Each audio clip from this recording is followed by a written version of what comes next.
সে মাদ্রাসাগুলোকে ভিক্ষার জায়গা। কোন শিক্ষিত সমাজ, মাস্টার, ডাক্তার, ইঞ্জিনিয়ার, প্রফেসর বা যাদের একটু জ্ঞান আছে, তারা মাদ্রাসাকে ভালো চোখে দেখে না কেন? আরে এই বেটাকে যদি এখানে ভর্তি করে দুদিন পর চাইতে যাবে, বেটা তুমি ভিক্ষা চাওয়া শিখাও।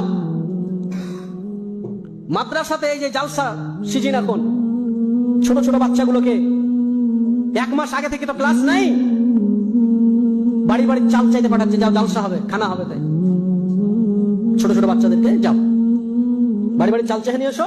ওই মাদ্রাসার আন্ডারে যতগুলো পাড়া আছে, বাড়ি আছে, সব বাড়ি থেকে চাল চেয়ে নিয়ে আসে মাদ্রাসার তালবিলিমরা। এবার শিক্ষিত সমাজ কোন নজরে দেখবে? আমি তো চাইবো না যে আমার বেটা ওই বাড়ি বাড়ি ছেলে বেটা, আমি চাইবো নাকি? আমি তো জীবনে চাইবো না। আল্লাহ রসুল বলছেন উত্তম হাত যেটা দিল এটা হচ্ছে উত্তম, আর যেটা নিল এটা হচ্ছে অরুত্তম। আরে মুসলমানরা তো দেয়, আর তুমি ভিক্ষা করা শিখাচ্ছ।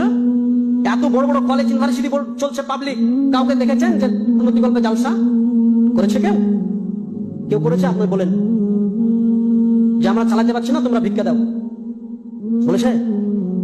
ইসলামকে ধ্বংস করে ফেলেছে এক শ্রেণীর আলেম, এক শ্রেণীর সমাজ। মাদ্রাসা মানে ভিক্ষা করতে হবে।